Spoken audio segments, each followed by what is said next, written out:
Criminal manual अर्थात hybrid virtual and physical hearing या प्रश्नासंदर्भात पुढील व्हिडिओमध्ये आपण सविस्तर चर्चा करूया. विनंती एवढीच आहे की लॉ इन मराठी हे यूट्यूब चॅनल सबस्क्राईब करा, व्हिडिओ शेवटपर्यंत पहा आणि जास्तीत जास्त शेअर करा. Hybrid virtual and physical hearing या प्रश्नावर चर्चा करत असताना भारतातील न्यायव्यवस्थेमधील कार्यपद्धतीच्या उत्क्रांतीमुळे न्यायालय आता 3 प्रमुख प्रकारच्या सुनावणी पद्धत वापरतात. 1 शारीरिक अर्थात फिजिकल, 2 आभासी व्हर्च्युअल आणि 3 हायब्रिड. या पद्धतीने उद्दिष्ट न्यायप्रवेश सुलभ करणे, विलंब कमी करणे आणि न्यायव्यवस्थेचे आधुनिकीकरण करणे हा आहे. सर्वोच्च न्यायालय, उच्च न्यायालय आणि अधीनस्थ न्यायालय या प्रकारचे स्वरूप, तातडी आणि उपलब्ध तांत्रिक साधनानुसार या पद्धतीचा वापर करतात. याच्यातला महत्त्वाचा मुद्दा म्हणजे दुसरा, भौतिक सुनावण्या फिजिकल हिअरिंग. अर्थात त्याचा अर्थ समजून घेत असताना, मिनिंग समजून घेत असताना भौतिक सुनावणी म्हणजे न्यायालयातील सर्व पक्षकार, वकील, साक्षीदार, न्यायाधीश प्रत्यक्ष उपस्थित राहून न्यायालयात सुनावणी घेण्याची पारंपरिक पद्धत. पुरावे, प्रतिपरीक्षा प्रत्यक्ष केली जाते. याचं वैशिष्ट्य काय? सर्व सहभागी व्यक्तीची प्रत्यक्ष उपस्थिती असते.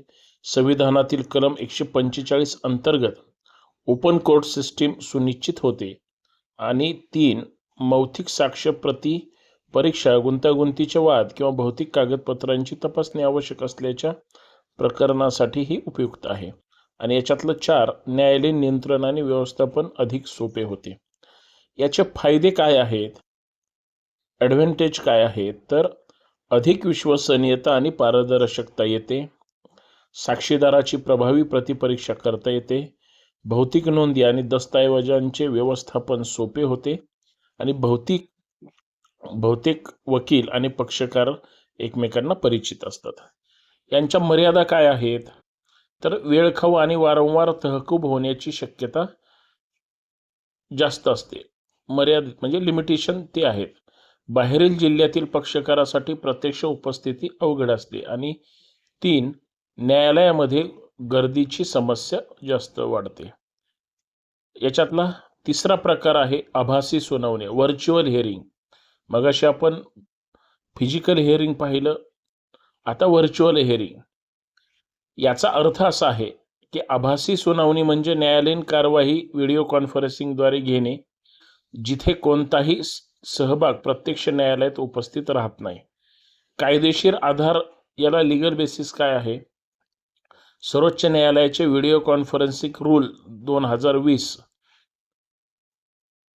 आणि न्यायप्रवेशाच्या अधिकारासाठी आर्टिकल 21 आणि सर्वोच्च न्यायालयाच्या अंतर्गत आर्टिकल 142. वैशिष्ट्य फीचर याचे असे आहेत: सहभागी विविध इलेक्ट्रॉनिक साधनाद्वारे जोडले जातात. अर्ज, निवेदन, कागदपत्रे ऑनलाईन सादर करता येतात. कारवाई ही डिजिटल स्वरूपात रेकॉर्ड व संग्रहित केली जाते. आणि न्यायालयाच्या आदेशाने किंवा पक्षकारांच्या विनंतीवरून परवानगी दिली जाते. याचे फायदे काय? वेळ, प्रवास आणि खर्चाची बचत होते. तातडीच्या प्रकरणासाठी अत्यंत उपयुक्त, जसे की जामीन. दुर्गम भागातील वकील साक्षीदारांना सोयीस्कर. आणि सार्वजनिक आपत्कालीन काळात, उदाहरणार्थ कोविड-19, अत्यंत प्रभावी. तर याच्या मर्यादा काय आहेत? तर स्थिर इंटरनेट आणि तांत्रिक कौशल्य आवश्यक. तांत्रिक बिघाड किंवा नेटवर्क समस्यांची शक्यता, हे लिमिटेशन आहेत. साक्षीदाराच्या वर्तनाचे आकलन, मर्यादा. आणि गोपनीयता आणि डेटा सुरक्षिततेबाबत चिंता. तर याच्यातला चौथा महत्त्वाचा मुद्दा जो आहे, जो प्रश्नामध्ये आहे, तो म्हणजे हायब्रिड. अर्थात हायब्रिड सुनावणी, हायब्रिड हिअरिंग. याचा अर्थ असा आहे, याचं मिनिंग असं आहे की हायब्रिड सुनावणी म्हणजे शारीरिक आणि आभासी दोन्ही पद्धतीचा एकत्र वापर. उदाहरणार्थ न्यायाधीश न्यायालयात बसलेले असतात काही वकील प्रत्यक्ष उपस्थित असतात तर काही व्हिडिओ कॉन्फरन्सिंगद्वारे सहभागी होतात. म्हणजे पक्षकारांना लवचिकता प्रदान करते. वैशिष्ट्य याचे 2. न्यायालय स्वतः किंवा पक्षकारांच्या मागणीनुसार आदेश देऊ शकते. आणि 3. उच्च न्यायालय किंवा सर्वोच्च न्यायालयामध्ये प्रामुख्याने याचा वापर होतो. आणि 4. न्यायालयात कॅमेरा, मायक्रोफोन, स्क्रीन यासारखी साधने उपलब्ध आहे. याचा फायदा काय आहे? ॲडव्हान्टेज: आभासी पद्धतीची सोय आणि शारीरिक सुनावणीची विश्वसनीयता. 2. न्यायालयीन गर्दी कमी होते. आणि 3. वेगवेगळ्या ठिकाणी अनेक पक्षकार असलेल्या प्रकरणासाठी उपयुक्त. याचं लिमिटेशन काय आहे? उच्च दर्जाच्या तांत्रिक सुविधांची गरज, शारीरिक व आभासी सहभागी यांच्यामध्ये समन्वयाचा अभाव होण्याची शक्यता. बरोबर आहे. आणि कोर्ट स्टाफला दोन्ही प्रकारचे काम एकाच वेळी हाताळावे लागते. आता याची उपयुक्तता काय?